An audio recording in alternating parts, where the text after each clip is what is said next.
In this video, I'm going to show you how to remove Gemini from Google Assistant.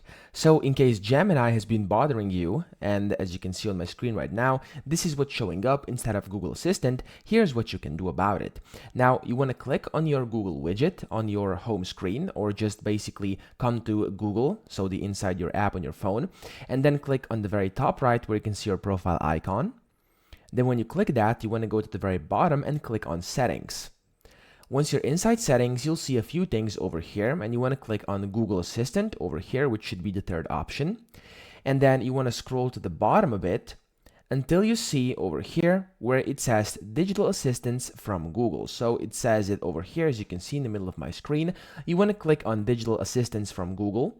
And then here, if Gemini is enabled like this, you want to switch to Google Assistant and then click on Switch. And then just like this, you've successfully removed Gemini from your Google Assistant. So that's pretty much it. I hope this video helped you out. If it did, please subscribe to the channel and help me out as well.